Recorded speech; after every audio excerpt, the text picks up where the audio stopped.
The great empire of Arthal stretched across 7 stars, shining like jewels in the endless dark of space. Its people were proud, its armies vast, and its rulers divine in the eyes of their subjects. Yet behind the beauty and power, the royal family carried a heavy sorrow. Endless wars had taken their joy, and the hearts of the people grew cold with fear. Princess Lyrian of Arthal, daughter of the High Emperor, was known as the Pearl of the Galaxy. Her silver hair shimmered under the twin suns, and her eyes held both wisdom and sadness. Since childhood, she had been raised to believe her duty was to her people, not to herself. She was to marry for peace, not love. And when her father arranged a political marriage with a man from a distant and forgotten world, she did not argue. The man's name was Elias Gray. He came from a small blue planet at the edge of the galaxy, a place called Earth, a world most had never heard of. When he arrived at the palace, many expected a proud warrior or noble prince. Instead, they saw a man of quiet eyes, simple clothes, and calm manners. His hands were calloused like a worker's. He bowed to no one but greeted everyone with warmth. To the nobles of Arthal, he was a joke, a commoner from a primitive race, unworthy of standing beside their princess. They whispered behind jeweled fans and golden masks. Some laughed openly, calling him the farmer prince. But Lyrian did not laugh. There was something about the man that drew her in. His presence was gentle yet unshakable. When she spoke, he listened, truly listened, with an understanding that felt deeper than any royal court's flattery. He never boasted, never complained, and never once seemed afraid of being judged. One evening, as the crimson light of the setting suns filled the royal gardens, she found him sitting alone beneath the crystal trees. He was looking at the horizon, quiet and still. She asked him softly, "Do you miss your home?" He smiled faintly. "Every day," he said. "But peace is worth more than distance. If my being here can help your world, then that is enough for me." His words were simple, yet they carried a strength she could feel. Not the strength of a warrior or ruler, but of someone who had already faced pain and learned to endure it. As the days passed, Lyrian began to see him not as the man her father had forced upon her, but as something rare, someone real in a world built on titles and masks. Their wedding was held beneath the twin moons, with all the lords and ministers of Arthal present.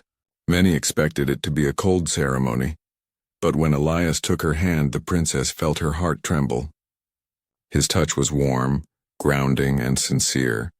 The galaxy mocked her for marrying a man with no name, no rank, and no known bloodline. But she did not care. For the first time in her life, Lyrian felt safe. In the weeks that followed, Elias lived humbly. He joined the people in their work, spoke kindly to the servants, and laughed with the children of the city. He asked for no guards, no gifts, and no power. The people began to whisper new tales, that perhaps the human was not a fool but a man of quiet honor. Lyrian often watched him from the palace balcony. She saw how he treated everyone with the same respect he gave her, and though she did not understand his world, she understood his heart. He never spoke of his past. He never carried weapons. He lived as if he had left something behind, something heavy. And deep inside, Lyrian sometimes wondered, who was this man she had married? Why did his eyes look so calm yet so sorrowful? She did not know that beneath his gentle smile, Elias Gray carried a secret older than her empire, a truth forged in war and blood. And when the time came, that truth would shake the stars themselves. Peace lasted only a short time in the shining world of Arthal. The royal banners still fluttered across the towers, but behind them, danger gathered like storm clouds. The Drax Dominion, a race of cruel conquerors, had begun moving through the outer systems. They were known for burning worlds, enslaving cities, and leaving silence where life once sang. The Emperor tried to reason with them, sending messages of peace, but the Drax understood only power. Their leader, Overlord Kor, wanted one thing: the Arthal throne and the royal bloodline that gave the Empire its light. And if he could not have the princess, he would destroy her. Elias noticed the signs long before anyone else. He saw the tension in the guards, the fear in the eyes of the people, the nervous whispers of the council. He had seen this pattern before, on other worlds and other wars. It was the calm before the fire. One night, as the stars flickered strangely in the sky, Lyrian found him standing on the palace balcony, looking into the dark horizon. The air was cold and the silence heavy. "You feel it too, don't you?" she asked softly. He nodded. "War is coming, and it's closer than anyone thinks." Her heart sank. "Then we must prepare. My father will—" "Your father won't have time," Elias interrupted gently. "They will strike fast and without warning. That's how they win." Before she could ask more, a terrible sound shook the night. A low, thunderous roar that came from beyond the mountains. The sky lit up in red and gold as massive ships descended from orbit. Fire rained upon the capital. The ground trembled. The Drax had come. Panic spread through the palace. Guards ran through the halls shouting orders. Servants screamed as explosions shattered the crystal windows. The Emperor's fleet tried to rise, but their ships were torn apart before they even left the docks.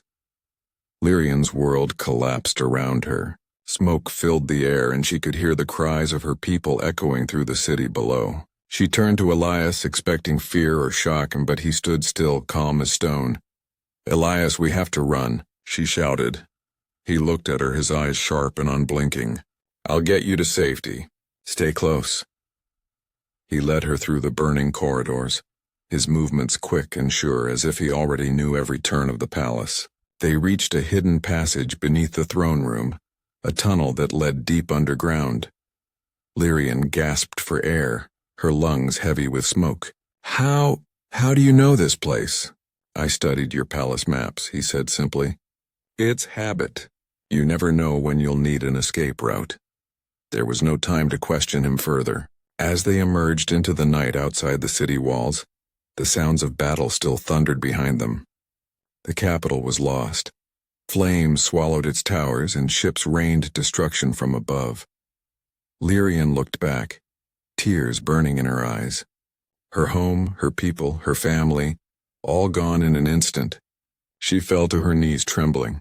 "They've taken everything," she whispered. "My father, my kingdom." Elias knelt beside her and placed a steady hand on her shoulder. "No, they've taken nothing that cannot be rebuilt. You're still alive. That means hope still lives." She looked up at him, seeing something in his eyes she had never noticed before, a quiet fire, an unshakable strength. He wasn't just calm. He was ready. "Who are you, Elias?" she asked, her voice breaking. "You don't act like a simple man." He looked at the burning city one last time.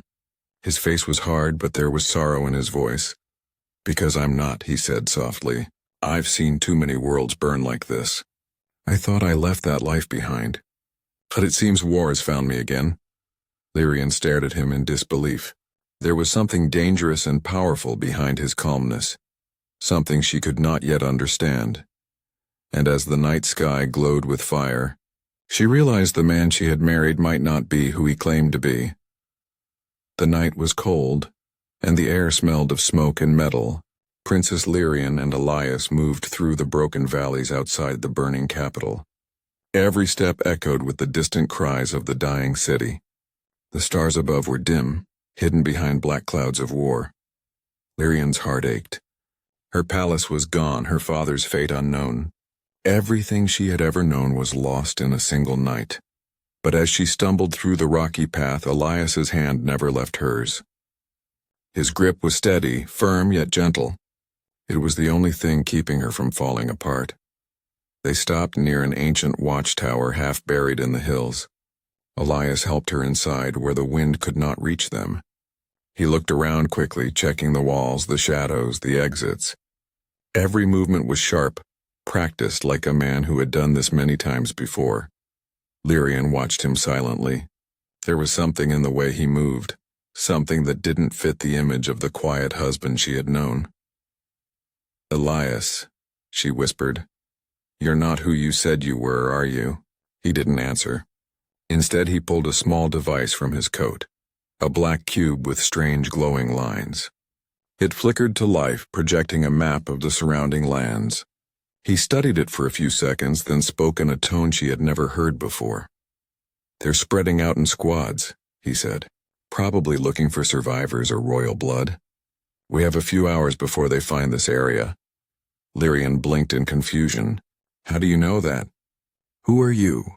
Elias finally looked at her. His eyes were tired but calm. Someone who has seen too much war to ever forget it. She took a step closer. "You said you were just a man from a distant world. Was that a lie?" He sighed, the kind of sigh that carried years of pain. "Not a lie, but not the whole truth either. I'm from Earth, yes, but I wasn't always a simple man. Once I was a soldier, a guardian. I fought in wars your historians never wrote about." "Wars between stars," Lyrian's breath caught. "A soldier, but you never carried a weapon." He gave a faint, sad smile. "That was the point. I promised myself I'd never draw my sword again. I was tired of killing. I wanted peace." Before she could reply, a low growl echoed outside. The sound of armored foe. Odd steps drew near. The Drax patrol had found them. Their glowing eyes cut through the dark as they approached the tower, weapons humming with deadly energy. Lyrian froze. "They found us." Elias's eyes narrowed. He stood up slowly, his hand reaching under his cloak. For the first time she saw it. A long black sword hidden within a thin sheath. Its handle was carved with strange symbols, old and worn. When he drew it, the air itself seemed to tremble. The blade shimmered with a faint silver light, as if remembering something ancient. "Stay behind me," he said quietly. The first Drax warrior burst through the doorway, roaring. Before he could strike, Elias moved. He didn't fight like a royal guard or a soldier. He moved like lightning, every strike precise, every motion clean. His blade sliced through alien armor like it was nothing. Sparks and blue blood splattered across the stone floor. Lyrian could only stare. The gentle man she had married was gone. In his place stood a warrior of terrifying grace and control. More Drax rushed in, but Elias met them all. 1 against 6, yet untouchable. His movements were not of anger, but of purpose. There was sorrow in every swing, as if he regretted each life he took. When the last one fell, silence filled the tower once more. Lyrian stood trembling, her heart pounding. She had just seen death and beauty blend into one. Elias wiped the blade clean and looked at her. His voice was soft but heavy. "I didn't want you to see that," he said, "but now you know." She stepped closer, her voice barely a whisper. "Who are you, Elias Gray?" He sheathed his sword and looked out toward the burning horizon. "Once I was a Terran paladin, protector of humanity. Now, I'm just a man trying to keep one promise alive." Lyrian's eyes filled with tears. She had thought she married a common man. But standing before her was something far greater.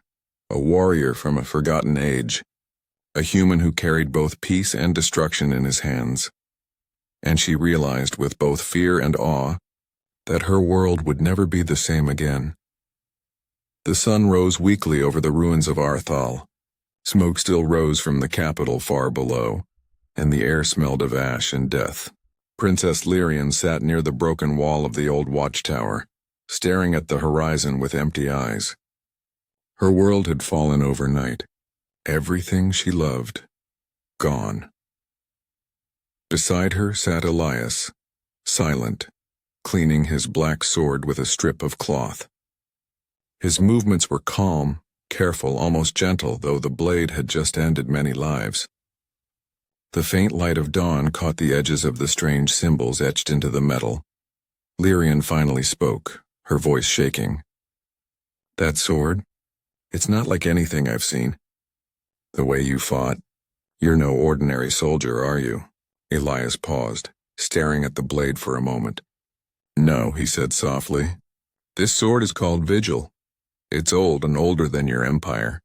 It was forged in the fires of a dying world. It remembers every battle it has seen, every promise I ever made." She looked at him with wide eyes. "And you? You said you were a paladin. What does that mean?" He smiled sadly. Long ago, before your people reached the stars, humanity stood at the edge of extinction. We fought creatures stronger, smarter, faster. They called us fragile, primitive, hopeless. He looked up, his eyes distant. But we didn't surrender. Humans don't know how to. We learn, we adapt. We fight until there's nothing left but ashes and willpower. Lyrian listened silently, her heart heavy and curious. The way he spoke about humanity, it wasn't arrogance. It was truth carved from pain. What happened to your people? She asked. Elias's smile faded. We won the war, but we lost ourselves. The galaxy feared us after that. They buried our history, erased our name from records, and we let them. We were tired of killing, so we disappeared. He looked at her gently. That's why I came here, Lyrian. To live quietly, to forget. She felt a lump in her throat. The man she had thought was a simple wanderer was, in truth, a survivor of a forgotten war. A man who had carried the weight of an entire species. For a while, they sat in silence. Only the soft wind and the distant rumble of burning cities filled the air. Finally, Lyrian said, You could have escaped. You could have left this planet when the attack started. Why stay for me? Elias looked at her, his eyes warm and steady. Because peace means nothing if you abandon those who need you. You gave me kindness when I had nothing left. Now it's my turn. Tears stung her eyes. No one had ever spoken to her like that. Not as a princess, but as a person. Just then a noise came from outside him, the sound of footsteps, slow and cautious. Elias stood up instantly, sword in hand. But instead of Drax soldiers, a small group of survivors appeared. Royal guards and villagers who had fled the city. When they saw the princess alive, they fell to their knees in relief. Your Highness, one of them cried, we thought you were gone. Lyrian's heart filled with both pain and hope. She stepped forward. We must gather whoever is left. We cannot let the Drax destroy everything. The guard hesitated. But, my lady, we have no army left. The capital has fallen. Before she could speak, Elias stepped beside her. His voice was calm but full of strength. Then we'll build one. Hope doesn't come from thrones or crowns. It comes from people who refuse to kneel. The guards looked at him uncertainly. Who are you to give orders? Elias looked them in the eye. A human, he said simply. And right now, that's enough. There was something in his tone that silenced all doubt. A weight. A power that didn't need titles or armor. That night, by the light of a dying fire, Elias began training the survivors. His voice carried through the wind, firm and steady. He taught them how to move, how to fight, how to think like soldiers. Not like nobles, not like warriors of pride, but like survivors. And as Lyrian watched him lead them, she realized something she could never forget. This man, this human, carried more strength in his heart than all the armies of her empire combined. The war for Arthal was not over. It was just beginning. Days turned into weeks. The once proud empire of Arthal had become a land of ashes and silence. The royal banners no longer flew, and the people hid in the shadows of their broken cities. But among the ruins something began to stir, a spark of hope. At the old fortress of Vera Pass, survivors gathered under the command of the human, Elias Gray. What had started as a handful of guards and villagers had grown into a small army. They had no polished armor or shining swords, but they had something stronger: purpose. Princess Lyrian watched them train from the stone balcony. Every morning Elias would stand before them, calm but fierce, his voice cutting through the cold air. You fight not for thrones, he said, but for the living. You fight because someone out there still believes you'll come back. His words carried power not because they were beautiful, but because they were true. The soldiers of Arthal had lost everything, yet when Elias spoke, their hearts remembered how to stand again. Lyrian had never seen anything like it. She had grown up around generals and kings, but none had the kind of strength Elias had, a strength born from pain, not pride. He didn't command, he inspired. At night, when the fires burned low, he sat alone, sharpening his sword. Lyrian often joined him, sitting quietly beside the flame. "You give them hope," she said softly one evening, "even when you have nothing left yourself." Elias smiled faintly. "That's what humans do. We build hope out of the ruins. We fight because someone has to." She looked at him, her eyes shining with warmth and sorrow. "Do you ever fear losing again?" He stared into the fire. "Every day. But courage isn't the absence of fear, Lyrian. It's walking forward despite it." His words touched something deep in her heart. She had once believed courage came from royal blood. Now she saw it came from the human sitting beside her. The man who had chosen to fight for a world that wasn't even his own. One cold morning, the silence of the mountains broke. Scouts rushed into the camp shouting, "The Dracs are coming!" Hundreds of enemy soldiers marched toward the fortress, their black banners shining under the pale light. The Dracs wanted to crush the last resistance and end Arthal forever. Elias rose from his seat, his expression calm. "Then we meet them here." Lyrian followed him to the outer walls where frightened soldiers waited. She could feel their fear, trembling hands, uneven breaths. But Elias walked among them slowly, meeting every eye. "They think we're broken," he said loudly. "They think this is the end. Let them believe it." He drew his sword, the black and silver blade humming softly in the cold air. "Because when they come, they'll learn what happens when you corner those who have nothing left to lose." The men and women of Arthal straightened their backs. Fear turned into fire. For the first time since the invasion, they felt alive. When the Dracs' army reached the valley, the battle began. Arrows rained from the walls. The sound of metal and screams filled the air. The Dracs charged, confident in their numbers, but Elias was everywhere. He moved through the chaos like a living shadow, his sword cutting through armor and flame. Every strike carried precision, every movement purpose. His presence alone lifted the defenders' spirits. Lyrian fought beside the medics, tending to the wounded, her heart pounding as she watched Elias lead her people. He wasn't a king nor a god, yet they followed him as if he were both. The fortress held through the night. By dawn, the Dracs' army was broken, retreating into the hills. The people of Arthal stood among the fallen, breathless and trembling, but victorious. As the sun rose, Lyrian found Elias standing on the walls, his sword buried in the ground beside him. His clothes were torn, his hands bruised, but there was peace in his eyes. "You did it," she said, her voice soft. He looked at her, a tired smile on his lips. "No, we did." The princess felt tears gather in her eyes. For the first time since her world fell apart, she felt something real, hope.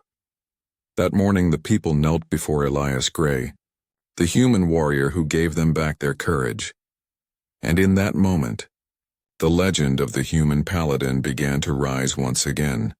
The victory at Veripass spread like fire across the ruined lands of Arthal.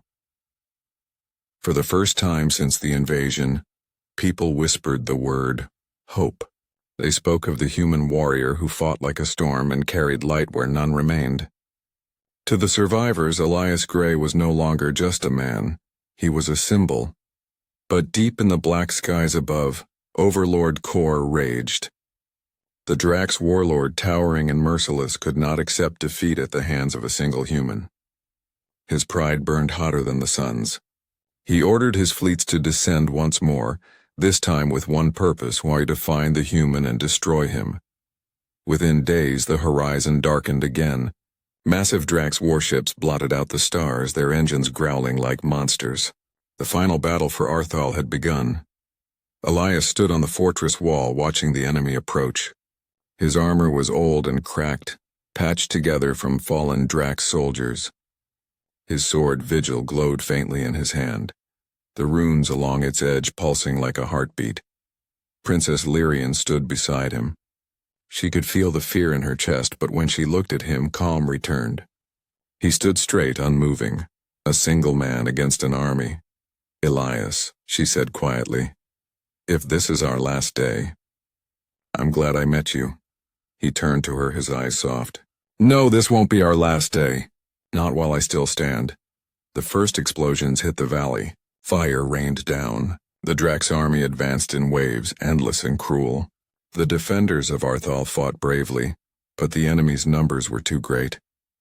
Elias jumped down into the battlefield, moving through fire and smoke like a living shadow. His sword flashed, cutting through enemies like wind through water. The blade sang with a deep, vibrating hum, as if it remembered every battle it had ever seen. He fought not with anger, but with purpose. His movements were smooth, disciplined, a dance of strength and sorrow. The Drax fell before him, but still they came. High above the chaos, Overlord Kor watched from his command ship, his red eyes burning with fury. "Enough," he roared. "Bring the human to me. I will end him myself." Moments later, Kor descended from the skies in a beam of light, his armor gleaming like molten steel. He landed before Elias with a crash that shook the ground. The battlefield went silent. "So," Kor growled, towering over him, "you are the creature who dares defy the Dominion." Elias tightened his grip on the sword. "I'm just a man." The Overlord laughed, a deep, cruel sound. "Then you will die like one." Their blades met with a sound like thunder. Sparks flew as metal clashed against metal. Kor's strikes were heavy, brutal, each blow strong enough to break stone. But Elias was faster. He moved with precision, each counter timed perfectly. The fight raged across the battlefield. Soldiers stopped to watch. The human and the monster locked in a duel that seemed to decide the fate of worlds. Lyrian watched from the walls, her heart pounding. Every strike made her breath catch. Elias fought with everything he had, but Kor was powerful and the battle dragged on. At last Kor slammed his blade into Elias's chest, throwing him to the ground. The human fell, gasping, blood staining the earth. Kor raised his weapon for the final strike. "You fought well, little human," he sneered. "But the galaxy belongs to the strong." Elias looked up, pain in his eyes, but also fire. He whispered, "You're right. And strength is not what you think it is." He pushed himself up, using the last of his power. His sword began to glow, brighter and brighter until the battlefield was bathed in silver light. "Vigil," he murmured. "Remember me." With one final swing, he drove the blade through Kor's chest. The Overlord's roar echoed through the sky as his armor shattered, light bursting from every crack. When the light faded, Kor was gone. The Drax army froze, their leader fallen, their will broken. One by one, they retreated into the darkness. Elias collapsed, his sword falling beside him. Lyrian ran to his side, kneeling beside his wounded body. Tears filled her eyes as she pressed his hand to her heart. "Elias, please, stay with me," she whispered. He looked at her weakly, a small smile on his lips. "It's over, Lyrian. Your world is safe." "No," she cried, shaking her head.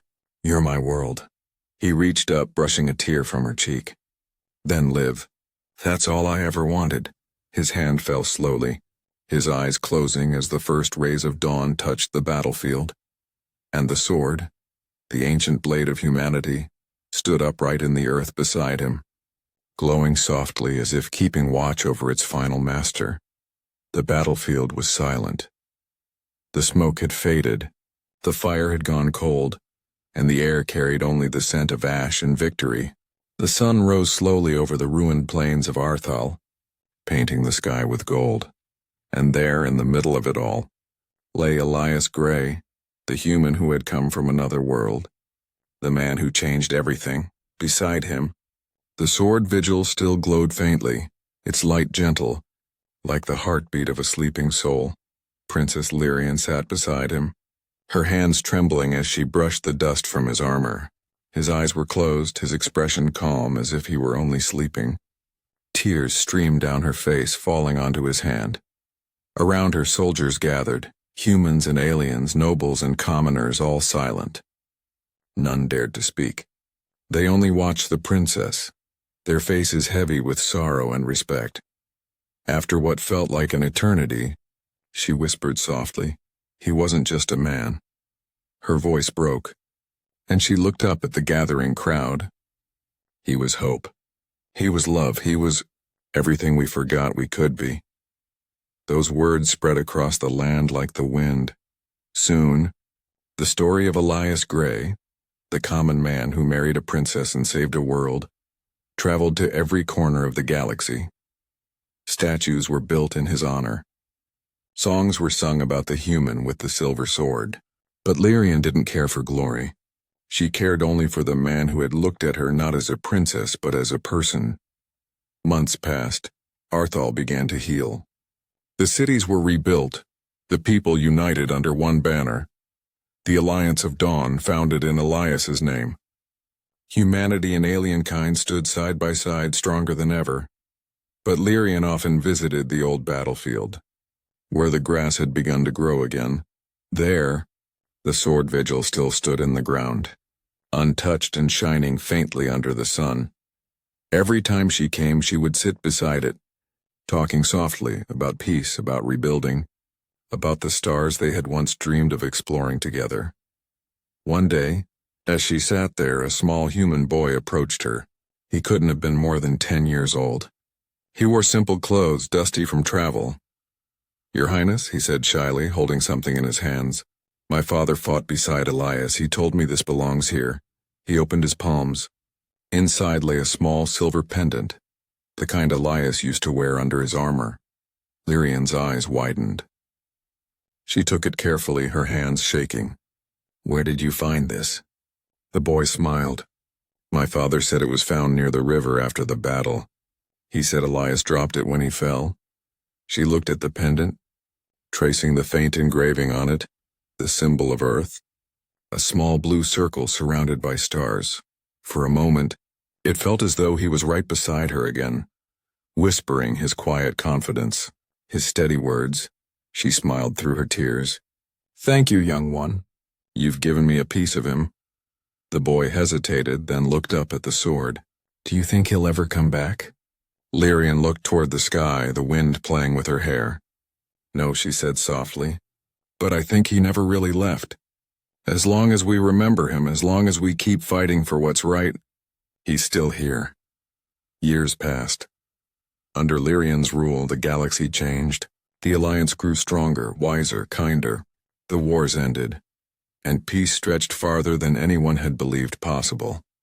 And whenever new cadets were trained for the defense fleets, they were told one story above all others. The story of the human who fought for love and unity, who drew his sword not for conquest but for compassion.